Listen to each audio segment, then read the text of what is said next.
मेरा नाम मस्तराम है। हम बेड के लगे रहने वाला हूँ। मेरे पैर में इन्फेक्शन हो गया था, उसके बाद मैं चल फिर नहीं पाता था। डॉक्टर अशोक ने मेरा इलाज किया है और मैं अपने पैरों पर खड़े होने लगा।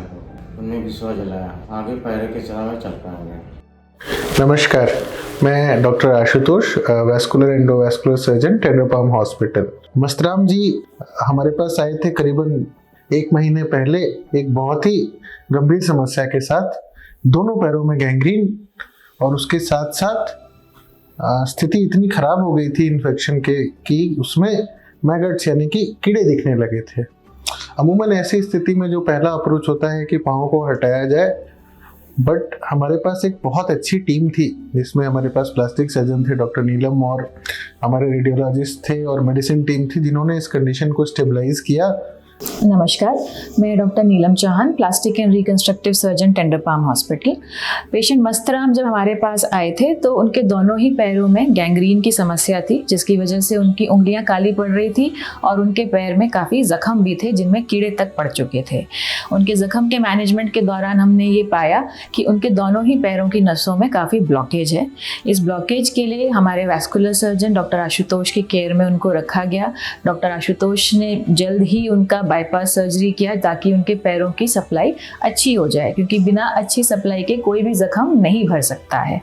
डॉक्टर आशुतोष की सर्जरी के बाद जैसे ही उसकी पैर की सप्लाई अच्छी आने लगी खून की, उसका जख्म भी धीरे धीरे बेहतर होने लग गया। सबसे पहले हमने इनके जख्म की सफाई की और एक सीटी स्कैन कराया गया जिसमें पाया गया कि इस जख्म का कारण था दोनों पैरों में नसों की ब्लॉकेज, जिसमें से एक पैर की नस की ब्लॉकेज बहुत ज्यादा थी, यानी कि खून की नस की ब्लॉकेज बहुत ज्यादा थी।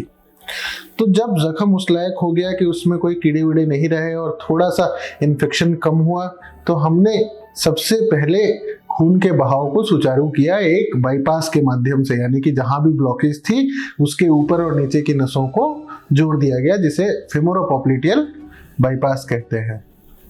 बाईपास करने के दूसरे दिन से ही जो इनके जख्म थे उसमें बहुत अच्छी ब्लीडिंग दिखने लगी।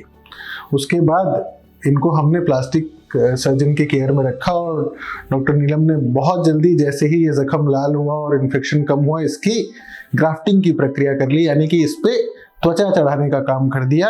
जैसे ही हमने ये समझा कि अब उसका जख्म काफ़ी हद तक अच्छा हो चुका है, तो हमने उसमें जल्द से जल्द स्किन ग्राफ्टिंग, जिसमें कि हम जांघ से त्वचा लेके जख्म के ऊपर लगाते हैं, जिससे कि मरीज का जख्म भी जल्दी भर जाता है, उसको दर्द भी नहीं होता है और वो तुरंत ही वापस से चलने फिरने जैसी हालत में आ जाता है।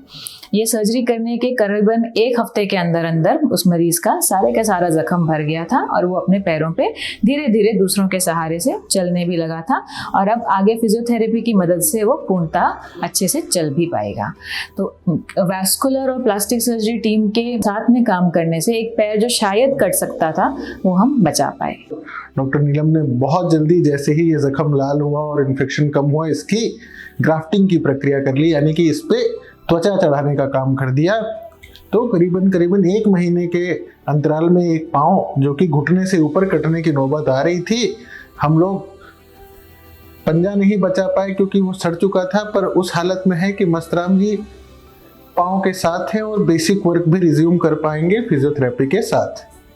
तो जब भी डायबिटिक फुट में इस तरह का गैंग्रीन होता है तो नसों की ब्लॉकेज होती है और इसका मैनेजमेंट हमेशा एक टीम द्वारा किया जाता है। अब ये सुविधा हमारे टेंडर पाम अस्पताल में उपलब्ध है। अच्छी बात यह है कि इनका सारा इलाज सरकारी योजनाओं के तहत हुआ, जिसमें इनका खर्चा भी बहुत ज्यादा नहीं हुआ। नमस्कार।